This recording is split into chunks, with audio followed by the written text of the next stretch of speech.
আমার ভাইয়েরা বন্ধুরা, পর্দার আড়ালের সম্মানিতা মা ও বোনেরা, ভালো করে খেয়াল করবেন। এবার আল্লাহর ওলি বলতেছে, ও যুবক, এদিকে আসো, এদিকে আসো। তোমার নাম কি? বলে অমুক। বাবার নাম কি? বলে অমুক। মার নাম কি? বলে অমুক। তোমার মা কোথায়? এবার যুবক চোখের পানি ছেড়ে দিয়েছে, বলে হুজুর, গত কিছুদিন পূর্বে আমার মা দুনিয়া থেকে বিদায় হয়ে চলে গিয়েছে। আল্লাহর ওলি বলে, এই যে তুমি তেলাওয়াত করছো, জিকির করছো, কিসের জন্য? মার কথা মনে পড়ে যায়। যখনই মনে পড়ে তখন কি করব? চোখ থেকে টপ টপ করে পানি ঝরে আর মার জন্য তেলাওয়াত করি। সুবহানাল্লাহ বলেন। বলে, তোমার মা তোমাকে কেমন আদর করতো? যুবক বলে, হুজুর, মা জীবিত থাকতে মার কদর বুঝি নাই, মার মহব্বতের মূল্য বুঝি নাই। এখন মা নাই, যখন এই ভালোবাসাগুলো থেকে বঞ্চিত হলাম, যখন এই দয়া থেকে, অনুগ্রহ থেকে বঞ্চিত হলাম, তখন প্রতিটি সেকেন্ডে সেকেন্ডে অনুভব হয়।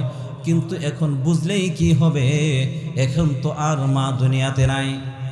আল্লামা ইকবাল কবরের পাশে, মার কবরের পাশে দাঁড়ায়া বলে, উমর বর তেরি খিদমত, उमर भर तेरी मोहब्बत मेरी खिदमत कर रहे, उमर भर तेरी मोहब्बत मेरी खिदमत कर रहे, मैं तेरा खिदमत का काबिल जब हुआ तू चल बसे, मैं तेरा खिदमत का काबिल जब हुआ तू चल बसे।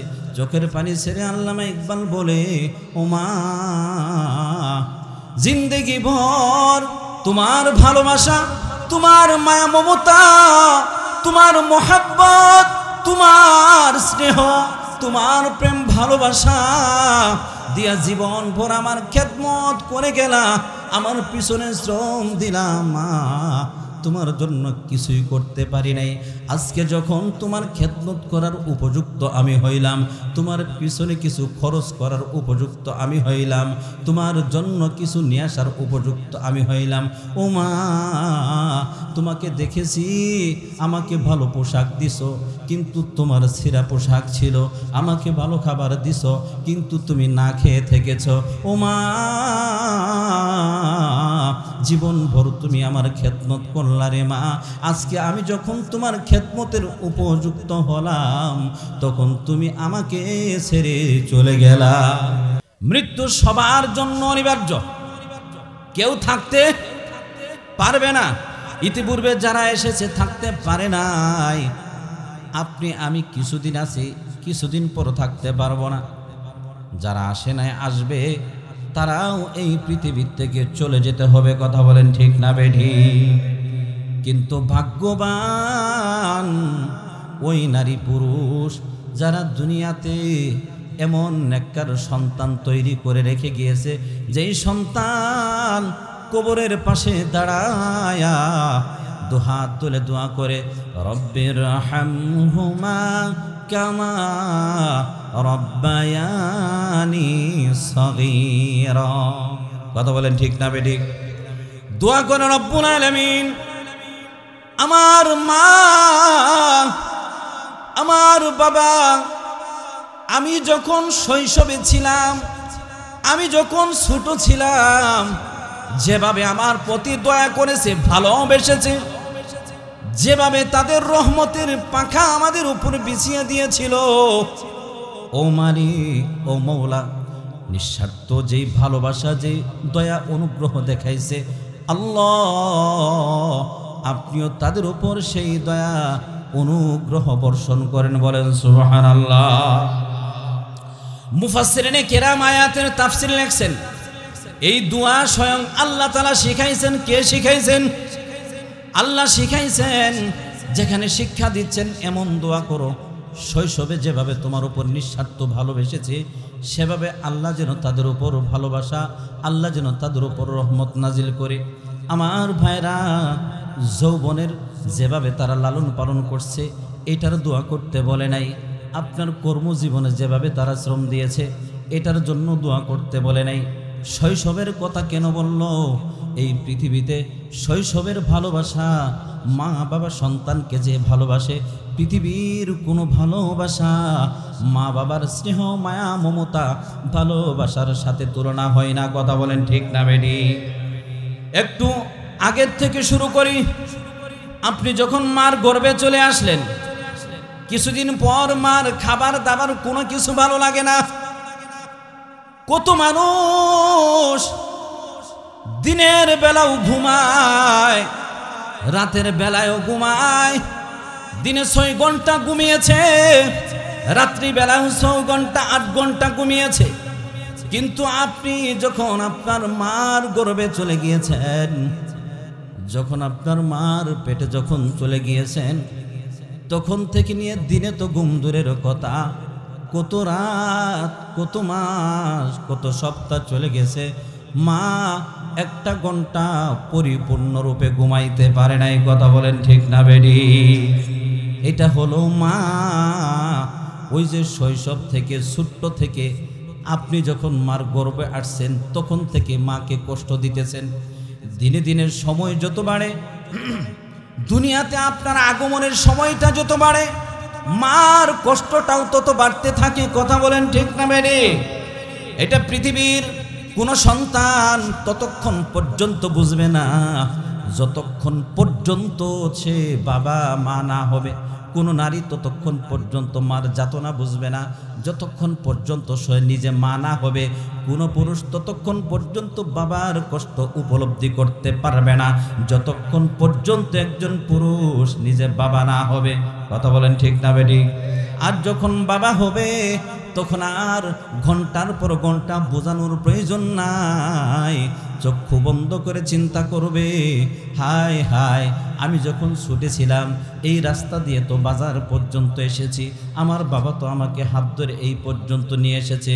আমার সন্তানটা যত জায়গায় হুঁচট খায়, আমিও তো মনে হয় এর চাইতে আরো বেশি হুঁচট খেয়েছি। কথা বলেন ঠিক না বেটি? তাহলে তখন বুঝতে পারে মা বাবার ভালোবাসা কতটুকু। হ্যাঁ, যখন বাবা হয়, নারীরা যখন মা হয় তখন বুঝতে পারে।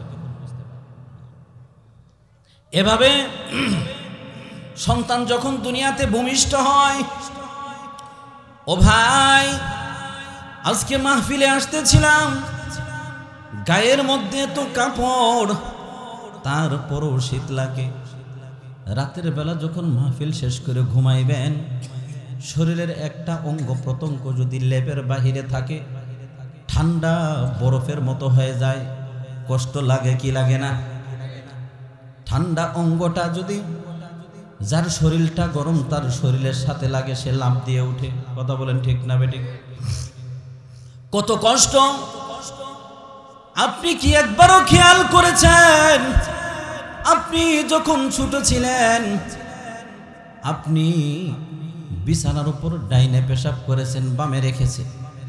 কথাগুলা সহজ, সবাই জানেন, শুধুমাত্র দিলে একটু নাড়া দেওয়ার জন্য স্মরণ করাইতেছে।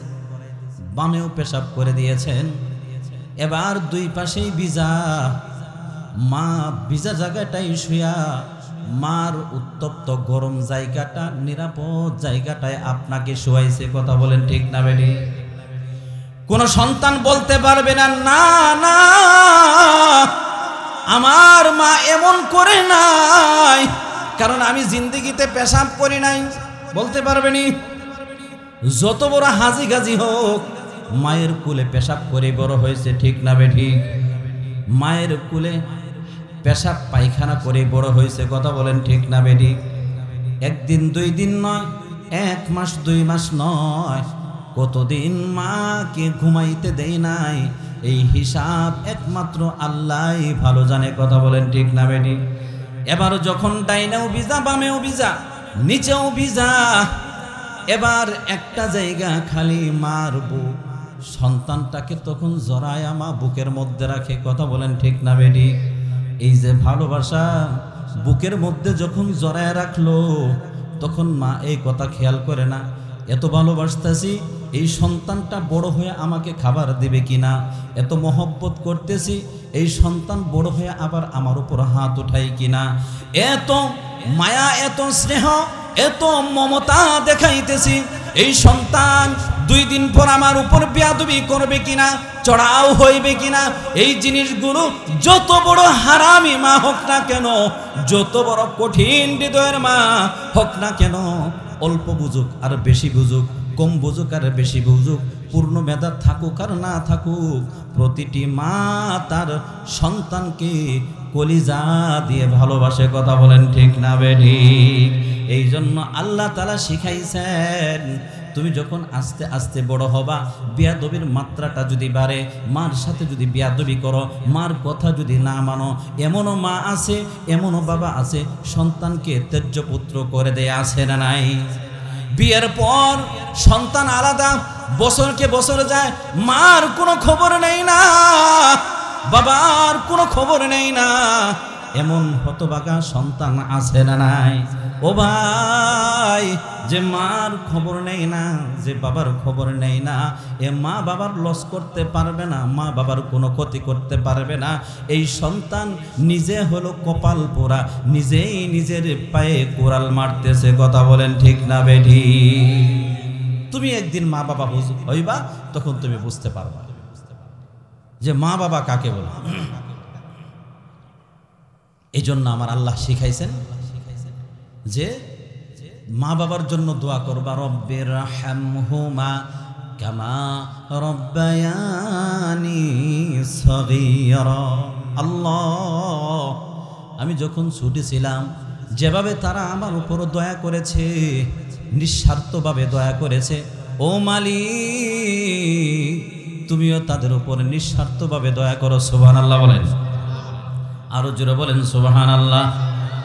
এমন একজন সন্তান যদি রাখতে পারেন, এই যেই সন্তানরা আজকে এই মরহুমদের জন্য দোয়া মাহফিলের আয়োজন করেছে, এরা হচ্ছে যোগ্য সন্তান।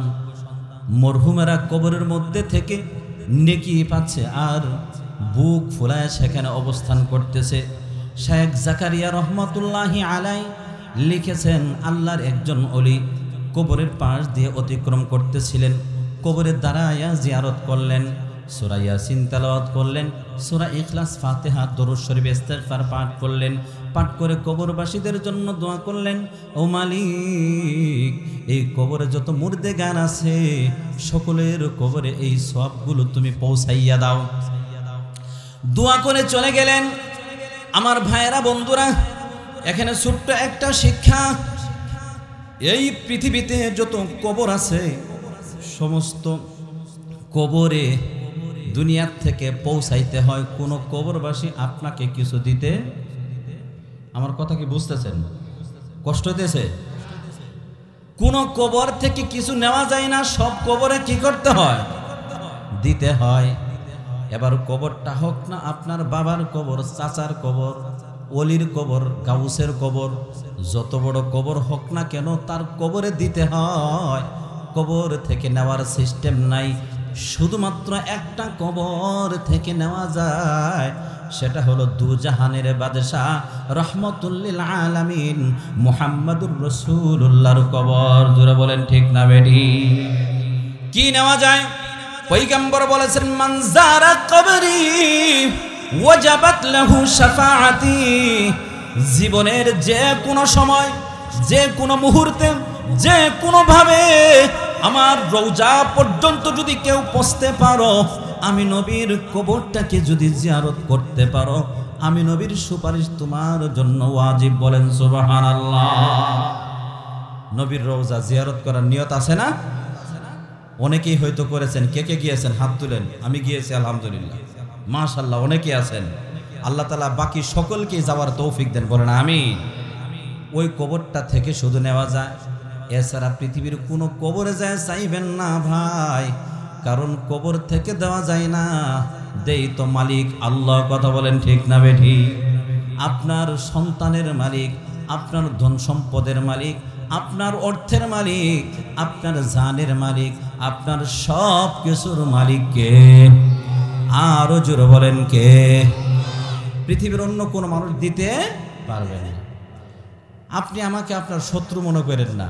আপনি মনে করেন যে হুজুর মনে আমার বাবার বিরুদ্ধে বলতেছে না। হক্কানি কোনো আলেম যদি আপনার পথ প্রদর্শক হয়, তার থেকে দোয়া নিতে পারেন যে হুজুর আমার জন্য দোয়া করবেন, আল্লাহ যেন আমাকে একজন নেককার সুসন্তান দেয়। কিন্তু হুজুর আমার একটা সন্তান দেন, 200 টাকা নেন, হুজুরে বাপে পারবে? কথা বলেন না কেন, পারবে?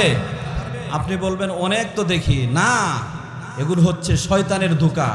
আপনার জন্য যা বরাদ্দ আপনি তাই পাবেন, কিন্তু ওই পাওনাটা পাওয়ার আগে শয়তান কি করে শিরকের মালা আপনার কান্দে ঝুলায়া আপনার ওই শিরিক করা, আপনি মনে করেন শিরিক থেকে পাইছেন। বলেন নাউজুবিল্লাহ। আল্লাহ শিরিক থেকে উম্মতকে হেফাজত করেন, বলেন আমিন। আল্লাহ বাতিল থেকে, কুসংস্কার থেকে উম্মতকে হেফাজত করেন, বলেন আমিন। আর জোরে বলেন আমিন। এই জন্য সবকিছুর মালিককে চাইতে হলে কার কাছে যাব? আল্লাহ তাআলার কাছে চাইব। আমার ভাইয়েরা বন্ধুরা, আল্লাহর ওলি কবরে দাঁড়ায় দোয়া করলেন, আল্লাহ এই নেকিগুলো কবরবাসীদের কাছে পৌঁছায় দাও।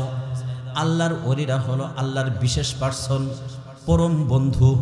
আপনার বন্ধুর সাথে বন্ধুর যখন মহব্বত হয় তখন গোপন ডায়েরিটা খুলে দেখায়, যেই ডায়েরিটা কোনোদিন বাবাকেও দেখায় নাই, মাকেও দেখায় নাই, নিকটতম কত আত্মীয় আছে তাদেরকেও দেখায় নাই, কিন্তু বন্ধুর সাথে এত মহব্বত, এত ভালোবাসা, গোপন ডায়েরিটা পর্যন্ত খুলে দেখায়। কথা বলেন ঠিক না বেঠিক? তেমনি ভাবে রব্বুল আলামিনের বন্ধু হচ্ছে ওলিগণ, পরহেজগার মুত্তাকি ব্যক্তিরা। এই জন্য আল্লাহ তাআলা তাদের উপর এমন কিছু প্রকাশ করেন, এগুলোকে শরীয়তের পরিভাষায় বলা হয় যখন তাদেরকে এলহাম করে কোনো কাজ সম্পাদিত করেন, মানুষের সাধ্যের বাহিরে, অনেক সময় বুঝের বাহিরে হইতে পারে, ব্যতিক্রম কিছু যদি ঘটে, আল্লাহ তাআলা ঘটাইছেন কোনো অলির মাধ্যমে, শরীয়তের পরিভাষায় তার নাম দেয়া হচ্ছে কারামাত। কি কারামাত? আল্লাহর ওলি ঘরের মধ্যে গিয়ে ঘুমিয়ে পড়লেন। ভালো করে খেয়াল করবেন বাবারা, পর্দার আড়ালের মা ও বোনেরা, আজকে কবরবাসীদের উদ্দেশ্যে যেহেতু এই বয়ান, এই মাহফিল, আমার ভাইয়েরা বন্ধুরা, আল্লাহর ওলি যখন ঘুমিয়ে পড়ছেন, ঘুমের মধ্যে স্বপ্নে দেখতেছেন এদের জন্য তিনি ইসালে সওয়াব করে এসেছেন।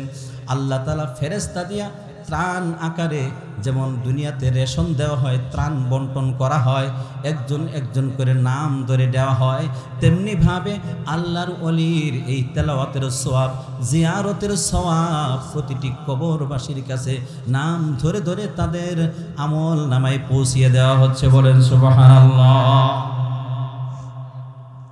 এই জন্য বেশি বেশি আমরা কবরে জিয়ারত করব, পারবো না? যে যে সূরা পারেন পড়ে দোয়া করবেন, আল্লাহ তাদের কবরে পৌঁছায়। যখন দেখলেন আমল নামাগুলো বন্টন হচ্ছে, এমন সময় পাশেই তাকিয়ে দেখলেন একজন নারী। আমার মা বোনেরা, তুমিও নারী, খেয়াল করে শুনবা। নারীটা আনন্দে বসে আছে, তার মধ্যে কোনো পেরেশানি নাই, চিন্তা নাই। আল্লাহর ওলি ডাক দিয়ে বলে, ওমা, সবাই নেকি নেওয়ার জন্য ব্যস্ত, এই কবরে যারা আছে সিরিয়াল ধরে কে কার আগে নেকি নেবে ভিড়াভিড়ি করতেছে, কিন্তু তোমার মধ্যে তো ওই নেকি নেওয়ার কোনো আগ্রহ দেখা যাচ্ছে না, পেরেশানির কোনো ছাপ তোমার চেহারার মধ্যে নাই। আল্লাহর বান্দি জবাব দেয়, আল্লাহর ওলি, এই জন্যই আমার এখানে নেকি নেওয়ার প্রয়োজন নাই, বিড়াবিড়ির মধ্যে যাওয়ার প্রয়োজন নাই, কারণ দুনিয়াতে একজন কলিজার টুকরা সন্তান রেখে এসেছি।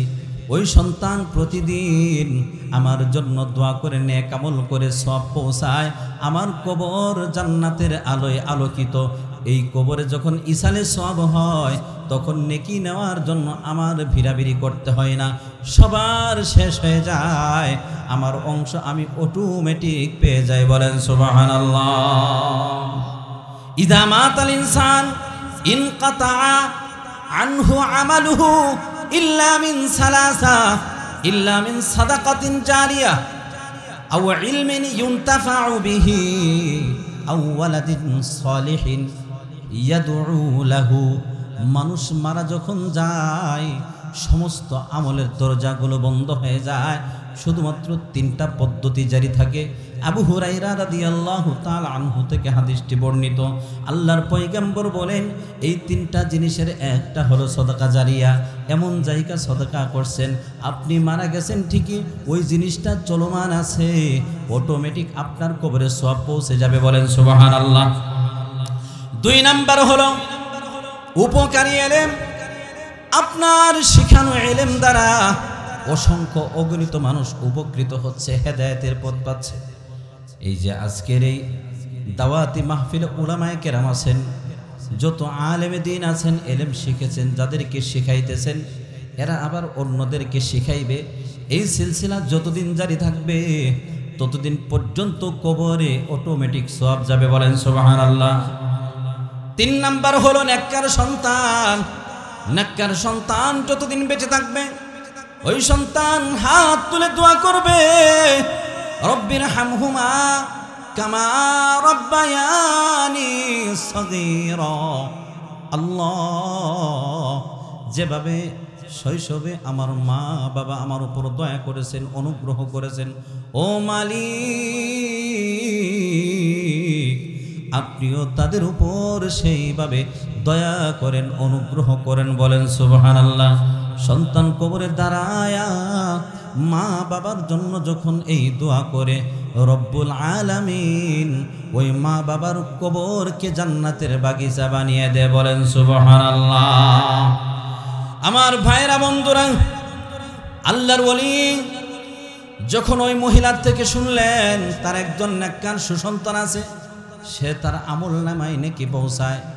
এবার জিজ্ঞাসা করলেন, তোমার বাড়ি কোথায়, তোমার স্বামীর নাম কি, সন্তান কোথায় থাকে? লম্বা ইতিহাস, লম্বা করে বলা আমার উদ্দেশ্য না, শুধুমাত্র আপনাদেরকে একটু টাচ দিচ্ছি, স্মরণ করাইতেছি।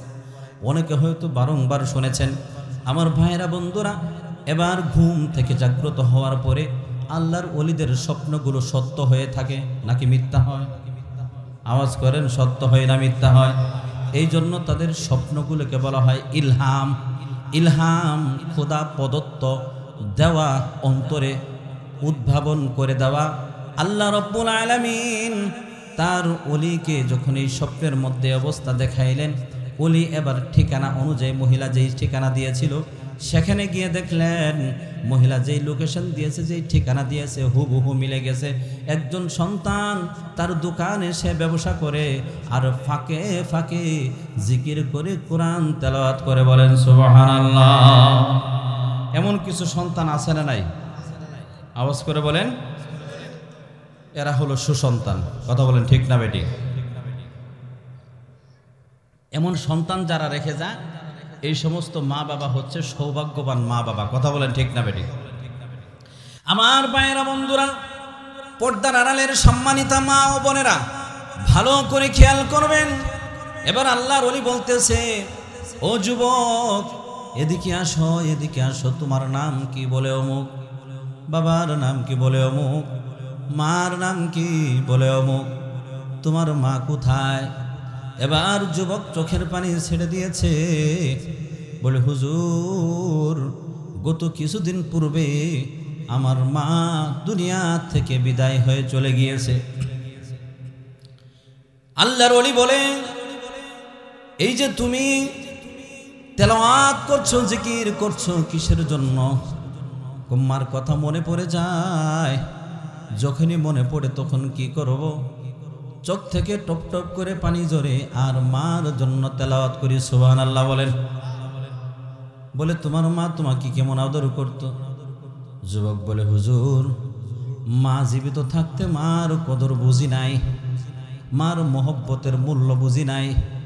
এখন মা নাই, যখন এই ভালোবাসাগুলো থেকে বঞ্চিত হলাম, যখন এই দয়া থেকে অনুগ্রহ থেকে বঞ্চিত হলাম, তখন প্রতিটি সেকেন্ডে সেকেন্ডে অনুভব হয়, কিন্তু এখন বুঝলেই কি হবে, এখন তো আর মা দুনিয়াতে নাই। আল্লামা ইকবাল কবরের পাশে, মার কবরের পাশে দাঁড়ায়া বলে, উমর বর তেরি খিদমত, उमर भर तेरी मोहब्बत मेरी खिदमत कर रहे, उमर भर तेरी मोहब्बत मेरी खिदमत कर रहे, मैं तेरा खिदमत का काबिल जब हुआ तू चल बसे, मैं तेरा खिदमत का काबिल जब हुआ तू चल बसे। चोखेर पानी सेरे आल्लामा इकबाल बोले, ओमा जिंदगी भर तुम्हार भालोबासा, तुम्हार माया ममता, तुम्हार मोहब्बत, तुम्हार स्नेह তোমার প্রেম ভালোবাসা দিয়া জীবন ভর আমার খেদমত করে গেলা, আমার পিছনে শ্রম দিলাম মা, তোমার জন্য কিছুই করতে পারি নাই। আজকে যখন তোমার খেদমত করার উপযুক্ত আমি হইলাম, তোমার পিছনে কিছু খরচ করার উপযুক্ত আমি হইলাম, তোমার জন্য কিছু নিয়ে আসার উপযুক্ত আমি হইলাম। ও মা, তোমাকে দেখেছি আমাকে ভালো পোশাক দিছো, কিন্তু তোমার ছেঁড়া পোশাক ছিল। আমাকে ভালো খাবার দিছো, কিন্তু তুমি না খেয়ে থেকেছ। ও মা, জীবন ভর তুমি আমার খেদমত করলা রে মা। আজকে আমি যখন তোমার খেদমতের উপযুক্ত হলাম, তখন তুমি আমাকে ছেড়ে চলে গেলা। এখন আমি তোমার জন্য কি করব? তুমি তো নাই। এই কথা বলে আফসোস করতেন আর আক্ষেপ করতেন। ও আল্লাহর বান্দা বান্দিরা, যাদের মা বাবা এখনো পর্যন্ত জীবিত, পয়গম্বর বলেন হুমা জান্নাতুকা আও নারুকা, এই মা বাবা তোমার জন্য জান্নাত, এই মা বাবা হয়তো তোমার জাহান্নামে যাওয়ার কারণ। যদি কোনো সন্তান এমন থাকো 2 মাস 3 মাস 5 মাস বছর হয়ে গেছে, তুমি রাগান্বিত হয়ে ঝগড়া করে মার সাথে কথা বলো না, বাবার সাথে কথা বলো না, সাক্ষাৎ করো না, খোদার কসম করে বলি তোমার চাইতে বড় কপাল পোড়া এই জমিনে আর কেউ নাই। কথা বলেন ঠিক না বেঠি? মা আর সন্তান ধাও আর লাউয়ের মতো। যদি লাউটাকে নিচে রেখে ধাওকে উপর থেকে ফেলান, তাহলে লাউ কাটবে না, ধাও কাটবে, লাউটাই কেটে যাবে। আর ধাওটাকে যদি নিচে রেখে লাউটাকে উপর থেকে ফেলান, তাহলে দাও কাটবে না, লাউই কাটবে। যখন থেকে তুমি টক্কর দাও, মার ক্ষতি হবে না, বাবার ক্ষতি হবে না, কিচ্ছু হবে না, কোনো ক্ষতি করতে পারবা না। বরং বিরোধিতা করতে গেলে তোমার জিন্দেগি বরবাদ হয়ে যাবে। কথা বলেন ঠিক না বেঠিক? ও ভাই, ও বন্ধু, এখনো পর্যন্ত যার সম্পর্কটা মার সাথে ভালো না, কেন ভালো না? মাকে তুমি অশিক্ষিত মনে করো, মাকে তুমি নির্বোধ মনে করো। চক্ষুটা বন্ধ করে মনে রাখবা, এই নির্বোধ মাটাই তোমাকে আজকের শিক্ষিত বানিয়েছে, এই অসহায় মাটাই তোমাকে আজকের সম্পদশালী বানিয়েছে। যদি ওই যে কুলে পিঠে করে তোমাকে মানুষ যদি না করতো, আজকে তুমি আরামদায়ক চেয়ারে বসতে পারতা না। কথা বলেন ঠিক না বেঠিক? এই জন্য যেই সন্তান আছো, মা বাবার সাথে তোমার কুদ রাগ, মার পা ধরলে বাবার পা ধরলে ইজ্জত কমে না বাড়ে? আওয়াজ করে বলেন, ইজ্জত কমে না বাড়ে? ইজ্জত কে বাড়িয়ে দেয়? আল্লাহ বাড়িয়ে দেয়। আজকের আলোচনা শোনার পর দিলের মধ্যে যদি একটুও নাড়া দেয়, এখান থেকে যাওয়ার পরে দরজায় খটখট দিয়া বলবা মা দরজাটা খোলো। দরজা খুলতে দেরি, মার পায়ে পড়তে দেরি করবা না। আমি খোদার কসম করে বলি, উলামায়ে কেরাম আছেন, মার কদমে তুমি পড়ে যাবা, আগামীকাল থেকে তোমার ইজ্জত রিজিক আল্লাহ দুইটাই বাড়িয়ে দিবে। বলেন সুবহানাল্লাহ। আমার ভাইয়েরা বন্ধুরা, আল্লাহর ওলি যখন খোঁজ নিয়ে দেখলেন এই যুবক তার মাকে স্মরণ করে তেলাওয়াত করে, জিজ্ঞাসা করলেন, যুবক মা তোমাকে কেমন ভালোবাসতো? যুবক বলে, আল্লাহর ওলি মার ভালোবাসায় অল্প সময় ব্যক্ত করে শেষ করতে পারবো না। আমি তো একজন ব্যবসায়ী, শুধুমাত্র একটা জিনিস আপনাকে শোনাই। ব্যবসায়ী দোকান বন্ধ করে কখনো 10টা বাজে বাসায় যাইতাম, কখনো 11টা বাজে বাসায় যাইতাম, কখনোটা 12টায় যাইতাম, অনেক সময় 1টা 2টাও বাজতো। হাইরে কলিজার টুকরা সন্তান, আদরের সন্তান, মোহব্বতের স্ত্রী, গিয়ে দেখি টেবিলে খাবার রেখে নাকের তেল দিয়ে ঘুমাইতেছে। এরকম হয় কি হয় না? কোনো খবর নাই। 10টা বাজে গিয়েছি, ভিতর থেকে একটা আওয়াজ আছে, আমি কোনো সারা শব্দ করি নাই, গেটের মধ্যে পা দিয়েছি, এখনো দরজা খুলি নাই। এমন সময় ভিতর থেকে একটা আওয়াজ আসতো, বাবা আসছনি? আল্লাহু আকবার বলেন।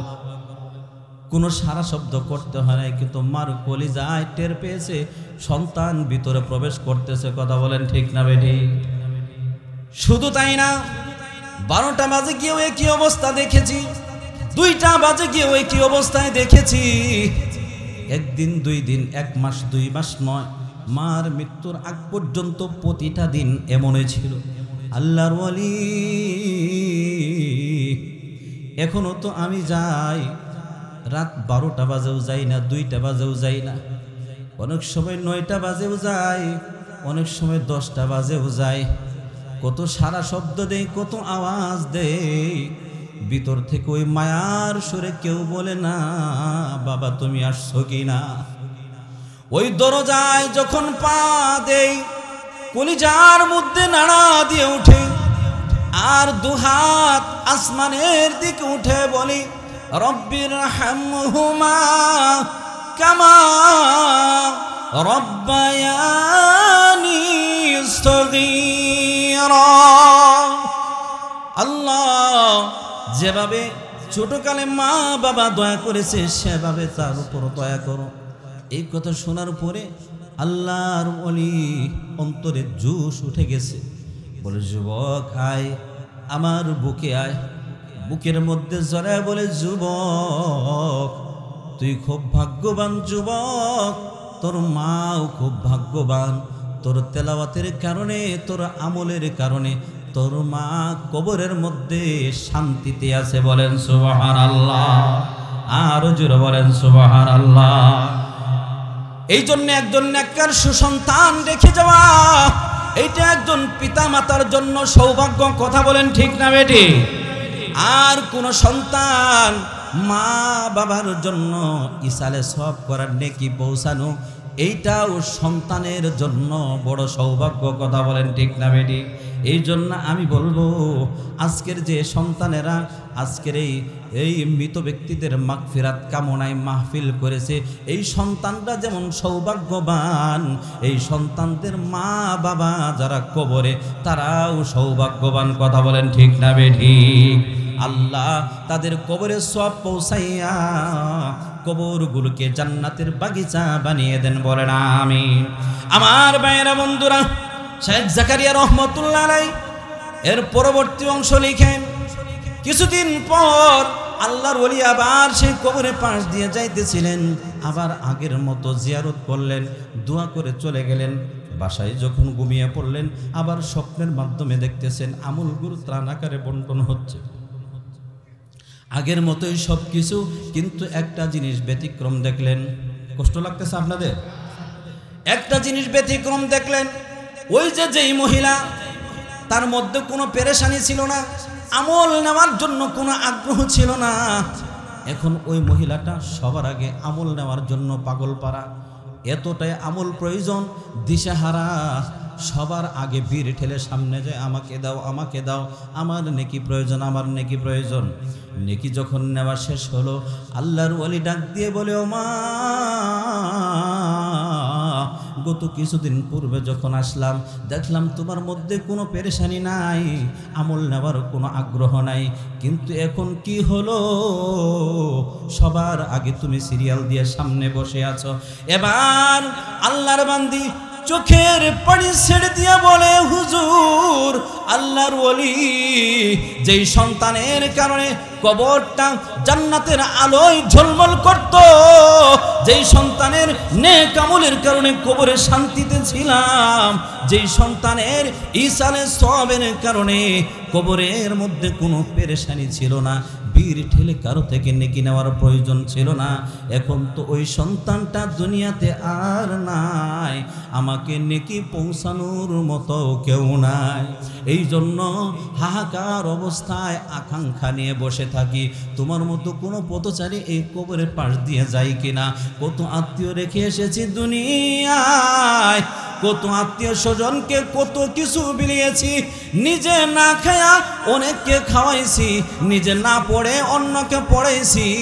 আইরে কত মহব্বত, কত ভালোবাসা, কত বান্ধবী রেখে আসলাম, কত সম্পদ রেখে এসেছি, কেউ একবারের জন্য আমাদের জন্য পৌঁছানোর কোনো চিন্তা করে না।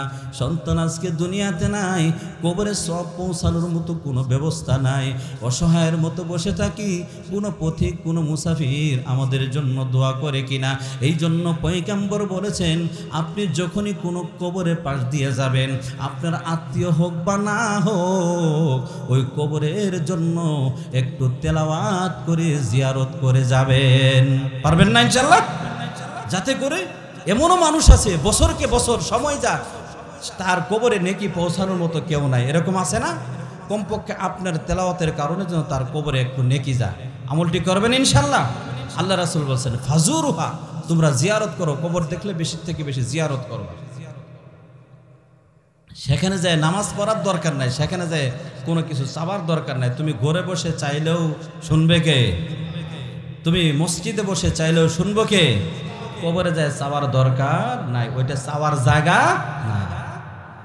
এই জন্য আমার ভাইয়েরা বন্ধুরা, এই যে মৃত ব্যক্তিদের মাগফিরাত কামনায় এই দোয়া বছরে একবার করে এই কবরবাসীদেরকে ভুলে যায় না। আপনার বাবা মা যদি জীবিত থাকতো, প্রতি মাসে তাদের পিছনে কিছু না কিছু ব্যয় হইতো। কথা বলেন ঠিক না বেঠিক? ওই হিসাবটা করে আপনি যদি মনে করেন বাবাও যদি জীবিত থাকতো, মা যদি জীবিত থাকতো, মার পিছনে কত টাকা ব্যয় হইতো, বাবার পিছনে কত টাকা ব্যয় হইতো। আপনি যতই ইনকাম করেন না কেন, ওইখান থেকে একটা পার্সেন্টেজ মা বাবার জন্য খরচ করার প্রয়োজন ছিল। এইটাকে চিন্তা করে কামাইয়ের ইনকামের একটা অংশকে মার জন্য দান করে দেন, বাবার জন্য ব্যয় করে দেন। এরকম যদি কোনো সন্তান করতে পারেন, খোদার কসম করে বলি, এই সন্তানটাই হলো পিতা মাতার যোগ্য সুসন্তান। কথা বলেন ঠিক না বেঠিক? আর এইটা যদি না পারেন, কমপক্ষে প্রতিদিন 1 টাকা হইলে করেন। এটা তো কঠিন কিছু না।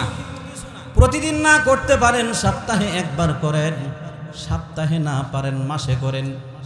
কিন্তু এই যে বছরে একবার মাহফিল হয় মৃত ব্যক্তিদের মাগফিরাত কামনায়, 12তম বছর দেখলাম। তার মানে 12 বছর নিয়মতান্ত্রিকভাবে এখানে হচ্ছে। কিন্তু আপনি কি মনে করেন যাদের মা বাবা নাই তারা সবাই এখানে এসেছে? সবাই আসছে? কথা বুঝেন নাই? এমনও সন্তান আছে মা বাবা নাই, পুরা বছরে মা বাবার জন্য কিছু করে নাই, আজকের এই প্যান্ডেলও আসে নাই। এরকম আছে না নাই?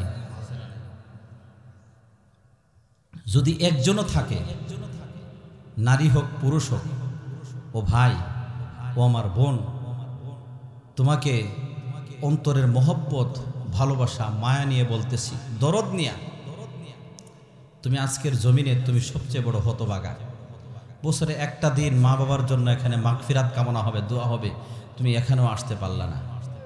তুমি যদি যুক্তি দাঁড় করাও আমার আমল আমি করব, পৌঁছাইব, তাহলে তোমার সাথে বিরোধ নাই, কথা ঠিক আছে। এই কথাটা বলার আগে একবার চক্ষু বন্ধ করে তুমি চিন্তা করো, তুমি তোমার আমল ইচ্ছা করলে পৌঁছাইতে পারো। এই মাসে কতবার ইচ্ছা করছো? এই বছরে কতবার ইচ্ছা করছো? কথা বুঝতেছেন? কষ্ট হইতেছে? চক্ষু বন্ধ করলে রেজাল্ট স্পষ্ট ক্লিয়ার। বছরে কতবার মার জন্য নেকি পৌঁছাইছো, বাবার জন্য নেকি পৌঁছাইছো? যদি মনে করো আহারে পুরা বছরে একবারও মার জন্য হাত তুলতে পারি নাই, অনেক সময় দোয়া হয়েছে, হুজুর বলছে মা বাবাকে মাফ করে দাও, আমিন বলছি, খেয়ালও করি নাই নিজের মা বাবার কথা। একটু ব্যক্তিগতভাবে একাকী বসে কখনো বলিনি আল্লাহ ওই মায়াবতী স্নেহশীল মায়াশীল মাকে তুমি মাফ করে দাও। এমন ইতিহাস কোন সন্তানের জিন্দেগিতে যদি না ঘটে, ওই সন্তানের চাইতে হতভাগা সন্তান আর কেউ নাই। কথা বলেন ঠিক না বেটি? এই জন্য আমার ভাইরা বন্ধুরা, আমরা প্রত্যেকে আমাদের মৃত মা বাবাদের জন্য ইসালে সওয়াব করার জন্য রাজি আছি না ইনশাআল্লাহ? প্রত্যেক ওয়াক্তে দোয়া করবেন, পারবেন না ইনশাআল্লাহ? মা বাবার জন্য দোয়া করলে শুধুমাত্র মা বাবার কবরে যাবে না। হাদিসের মধ্যে আছে, আপনি যদি অন্যদের জন্য দোয়া করেন, ওই দোয়াটা প্রথমে আপনার জন্য কবুল হয়, তারপর অন্যদের জন্য যায়। সুবহানাল্লাহ বলেন। আল্লাহ তাআলা আপনাকে ক্ষতিগ্রস্ত করবেন না। আর আপনি যদি নিজের জন্য চান, হয়তো ওই দোয়াটা কবুল হবে শুধুমাত্র নিজের জন্য, অন্যরা বঞ্চিত হয়ে যাবে। আবার এই দোয়াটা যদি কবুল না হয় তাহলে আপনিও বঞ্চিত, অন্যরাও বঞ্চিত। আর অন্যদের জন্য যদি দোয়া করেন, আপনি যদি গুনাহগার হন, আপনি অন্যদের জন্য দোয়া করেছেন, অন্যদের জন্য দোয়া করার কারণে তারা যেহেতু নিরপরাধ, তাদের জন্য দোয়া করেছেন, এই নেকিটা তাদের কবরে পৌঁছানোর আগে আপনার আমল নামায় একটা নেকি লিখে দেওয়া হবে। বলেন সুবহানাল্লাহ। এই জন্য মা বাবা মরহুম আত্মীয়দের জন্য আমরা নেকি পৌঁছাবো, বলেন ইনশাআল্লাহ। আমার ভাইয়েরা বন্ধুরা, আমি আপনাদেরকে শোনাইছি, আমি শুনেছি আমার অনেক মা বোনেরা এসেছেন। বর্তমান সময়ে আমাদের ঈমান আমলের পাওয়ার স্পিড একেবারে দুর্বল। কথা বলেন ঠিক না বেঠিক? এর একমাত্র কারণ কি জানেন? বর্তমানে সবচেয়ে বড় অশ্লীলতায় যেটা আমরা ভুগতেছি, আমি যে আয়াতে কারিমা পাঠ করে আপনাদেরকে শোনাইছি, সেটি হচ্ছে আল্লাহ রব্বুল আলামিনের পক্ষ থেকে পর্দার নির্দেশ, আর সেই পর্দার নির্দেশকে আমরা অমান্য করতেছি। কথা বলেন ঠিক না বেঠিক? নারী পুরুষ ঢালাওভাবে, হাজি নাই গাজী নাই, আলেম নাই জালেম নাই, যুবক নাই যুবতী নাই, সর্বশ্রেণীর মানুষ পর্দাহীনতার রোগে ভুগতেছে। কথা বলেন ঠিক না বেঠিক? অথচ এই পর্দাহীনতার কারণে একজন মানুষ 8 ধরনের ক্ষতির সম্মুখীন হবে। কত ধরনের ক্ষতি? 1 নাম্বার ক্ষতি হলো, যেই নারী পুরুষ পর্দা করে না, এরা হচ্ছে নাফরমান, এরা হচ্ছে আল্লাহ এবং রাসূলের অবাধ্য। চিল্লায় বলেন নাউজুবিল্লাহ। তাহলে পর্দাহীন নরনারী এরা কি? আল্লাহ এবং রাসূলের অবাধ্য। এই জন্য বর্তমানে আমরা পর্দাহীনতার কারণে যে সমস্ত ক্ষতির সম্মুখীন হচ্ছি, 1 নাম্বার ক্ষতি হলো রবের নাফরমানি, আল্লাহ এবং রাসূলের সাথে নাফরমানি। কথা বলেন ঠিক না বেঠিক? নবীজি বলেছেন সমস্ত উম্মত জান্নাতে যাবে, তবে যারা যারা অস্বীকার করেছে। সাহাবারা বলল, ওগো আল্লাহ রাসূল, কারা অস্বীকার করেছে? আল্লাহর পয়গম্বর জনাবে মুহাম্মদুর রাসূলুল্লাহ বলেন, যারা আল্লাহ এবং তার রাসূলকে অনুসরণ করে তারা হলো জান্নাতি, আর যারা তাদের নাফরমানি করে তারাই হলো তাদেরকে অস্বীকার করে। বলেন নাউজুবিল্লাহ। তাহলে পর্দার বিধান হলো আল্লাহর, তার রাসূলের মাধ্যমে আল্লাহ তাআলা পৌঁছাইছেন।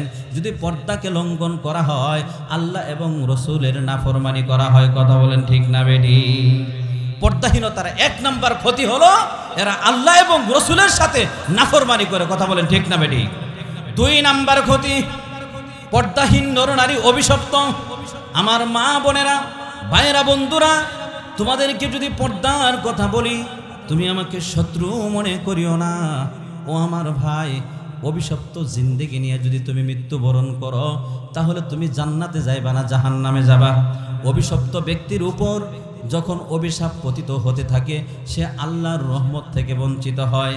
পর্দাহীন যে থাকে, এই লোক নামাজ পড়তে পড়তে কপালে দাগ ফেলাইলেও, হজ করতে করতে গোটা সম্পদ শেষ, জাকাত দিতে দিতে সব শেষ করছে, কিন্তু পর্দা মেনটেন করে না, এই আমল তাকে নাজাত দিতে পারবে না। কথা বলেন ঠিক না বেঠিক?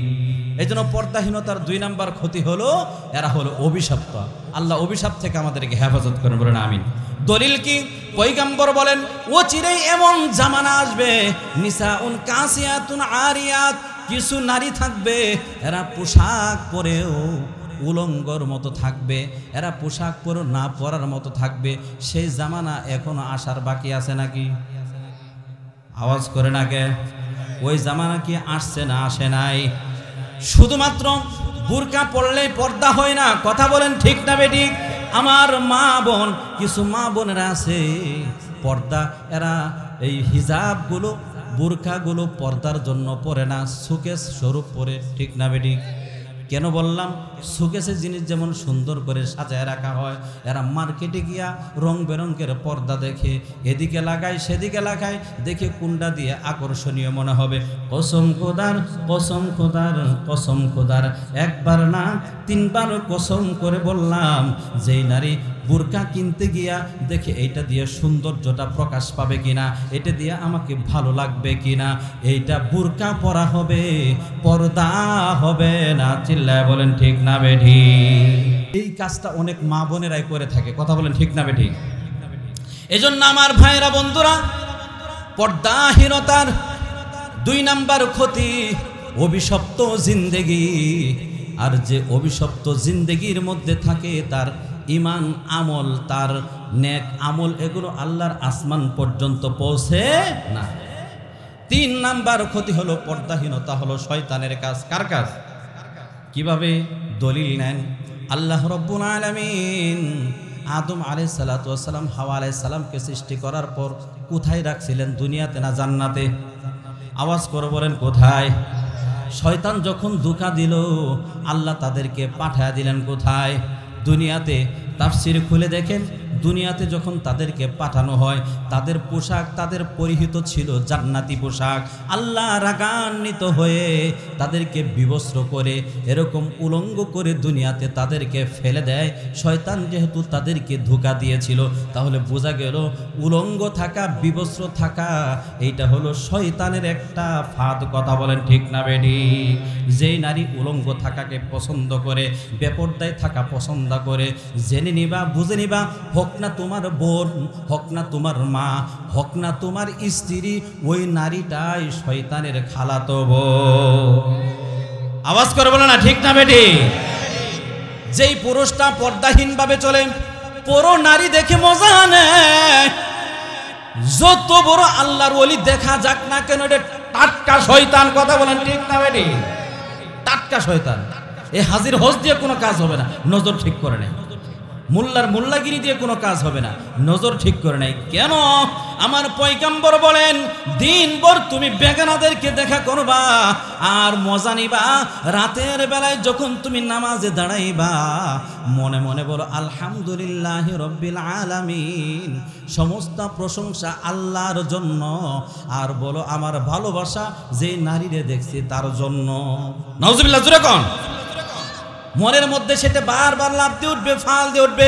এই জন্য আমার ভাইরা বন্ধুরা, পয়গম্বর বলেছেন চক্ষু হচ্ছে শয়তানের তীর স্বরূপ। তীর দিয়ে যেমন লক্ষ্য বস্তু স্থির করা হয়, টার্গেট করে তীর নিক্ষেপ করা হয়, এই চোখ দিয়ে শয়তান আপনাকে লক্ষ্য বস্তু স্থির করে গুনার মধ্যে নিমজ্জিত করে আপনার আমল কোনো কাজ হবে না যতক্ষণ পর্যন্ত আপনার চক্ষু ঠিক না হবে। কথা বলেন ঠিক না বেডি? এই জন্য পর্দাহীনতা হলো শয়তানের কাজ। কার কাজ? আমার সময় শেষ, আমি লম্বা করে বলতে পারতেছি না। 4 নাম্বার হলো পর্দাহীনতা হলো ইহুদিদের রীতি। কাদের রীতি? ইহুদিরা দেখবেন উলঙ্গ থাকাকে পছন্দ করে। কথা বলেন ঠিক না বেঠিক? বুড়ারা হয়তো বলতে পারে না, কিন্তু যুবকরা জানে।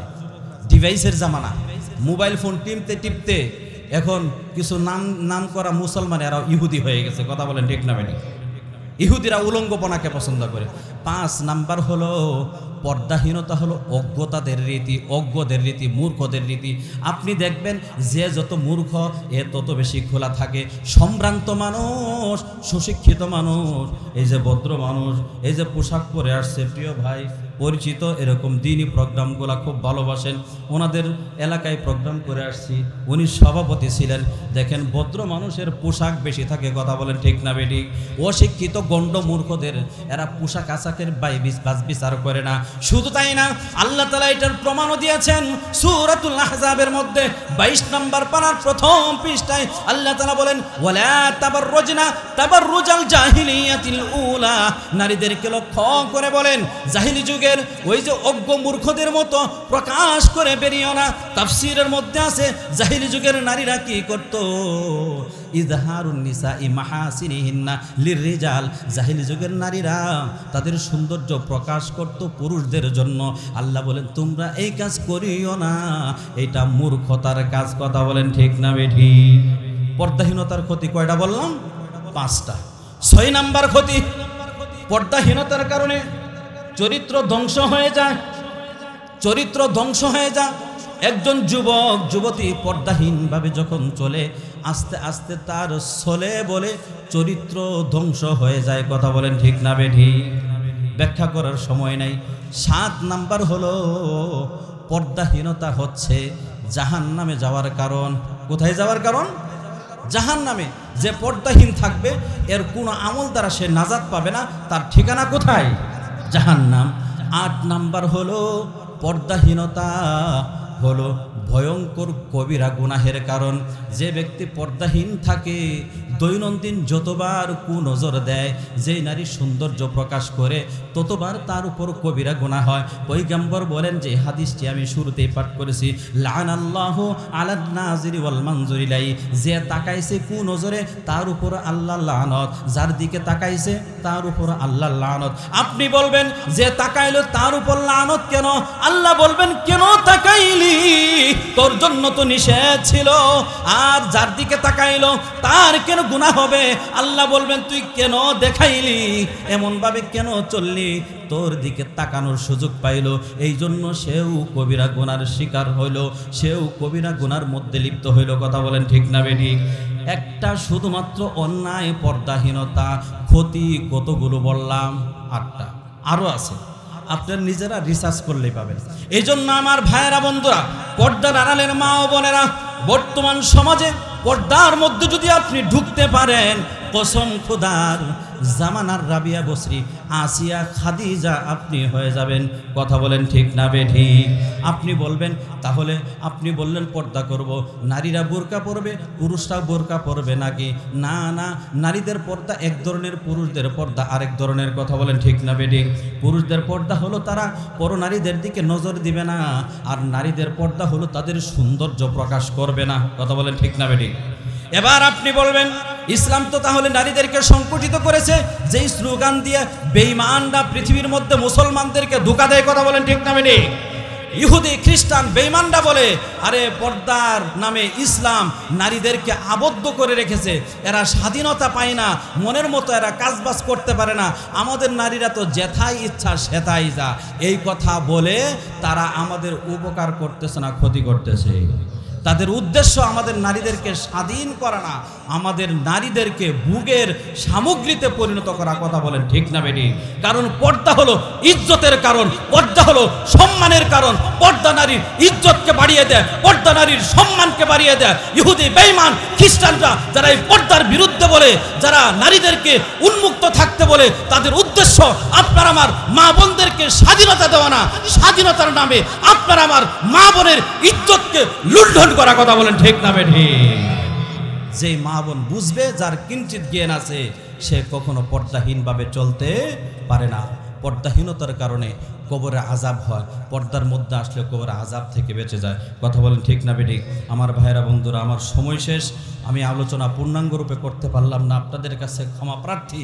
আল্লাহ যদি কোনোদিন সুযোগ দেয় আবার ইনশাল্লাহ দেখা হবে, কথা হবে আমার সঠিক আলোচনাগুলোর উপর। প্রথমে আমাকে, আমার মা বোন, এরপর আপনাদেরকে, আপনার মা বোনদেরকে আমল করার তৌফিক দেন, বলেন আমিন। এবং সমস্ত ইহুদি খ্রিস্টানদের ফিতনা থেকে এই জাতিকে হেফাজত করেন, বলুন আমিন। ওয়া আখির দাওয়ানা আলহামদুলিল্লাহি রাব্বিল আলামিন।